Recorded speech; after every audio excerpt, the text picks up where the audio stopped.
Hey guys, it's me again, Barry with Barry's 8-Track and Classic Car Radio Repair. And this is a video to offer my new tool for sale. Uh, you've probably seen this in a few other videos that I've done in the past. This is a cartridge opening tool I've actually stolen the idea from somebody off the internet probably 15 years ago. But it's actually a pretty handy tool. And the way it works, of course, is as you squeeze the handle, the jaws open, as opposed to pliers or wire cutters. When you squeeze the handle, the jaws close. This makes it much easier to get your cartridges open because in a lot of cases you don't even need to mess with the tabs. Let's try this. This is a Columbia house tape. Now this won't work with all tapes. I've noticed that Warner tapes have a really wide, flat tab there, and it looks like they may have one back here too. That one you're going to have to probably work with a screwdriver while you're putting pressure to open the cartridge on. But for a lot of tapes, this tool is going to open them pretty quick. So let's just try this. This is a Columbia house tape, never been opened, and I need to get to the end of the tape, as you can see. So let's just try this here. I'm going to work it in between the roller and the housing and give it just a really quick yank. Now this one's going to be a little troublesome because there's not much clearance. So I have to work on, try this. Okay, here we go. Alrighty, you got that one's popped loose, and then we use a screwdriver to get the back ones.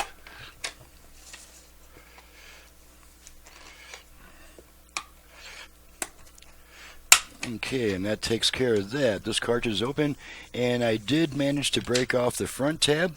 So you're going to break some tabs using this tool, just to let you know. I could have probably worked a screwdriver in here and relieved that tab a little bit before I put pressure on it. But I'm not really a tape collector. I use tapes only for testing purposes. They're not really a collector's item to me. So it doesn't bother me if a tape is not put back together perfectly. In fact, this one looks like it may not even want to go back together. There we go. And the front tab's broken, and you could put a little piece of Scotch tape right here, or maybe a little epoxy. For my purposes, it's fine the way it is. It's together enough to test units with. So let's try opening up a blank cartridge. This is a Learjet Stereo 8 cartridge, so let's see how well we do with this one. This one we can get deeper into the housing. Okay, quick jerk there and a quick jerk there, and then we go around to the back. Quick jerk there and a quick jerk there, and this tape is now open without ever having to turn it upside down. That's the most important thing, because you can see this tape just rests on a hub. There's no outer flange to contain that tape. So when you turn the tape upside down, it's very likely to just fall off the hub, and you've got a bunch of really thin tape here. It falls off that hub. You may never get it untangled. I mean, in my case, since I'm not a collector, I use tapes for testing.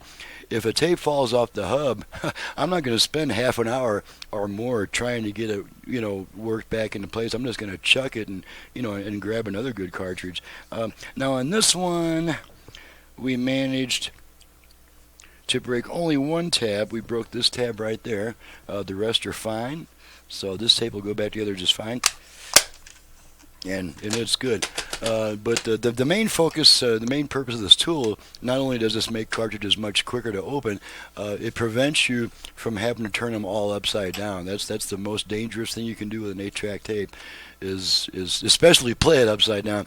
You never ever want to play a tape upside down. You're going to jam it instantly. But even having it upside down can be a bad thing. Especially you never ever want to separate the cartridge halves with the cartridge upside down, because you're basically taking the post that the hub rests on. You're taking that off in the hub, and then that thing of tape's just laying there without any real hub to contain it. So I won't say that this is going to be the master solution for all your cartridges, but if you like to repair your own cartridges, this is a really handy tool to do it quickly if you're not too concerned about, some minor damage, some minor cosmetic damage. You may, break a chip off where the roller is if it doesn't go in there all the way. You may break off some tabs, but you're going to get your cartridges serviced a heck of a lot faster with this tool. And so this tool is $40 with shipping. I know that in my previous videos I said I could probably make you one for 30 bucks.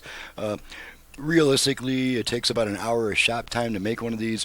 It's made entirely by hand. There's no CNC machine cranking these out at 1,000 per hour. I have to make them myself. It takes about an hour per unit plus the cost of materials. So, 40 bucks including shipping is, I think, is a really good price. So, I'm now finally offering it to the public, and I've even gone as far as stamping this first one with 001. This one actually has a serial number, so that somebody out there will have the dubious distinction of receiving the very first cartridge opening tool that Barry's 8-Track Repair offered.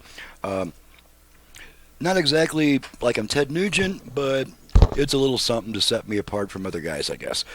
So if you'd like to order one of these, all you got to do is either give me a call or shoot me an email.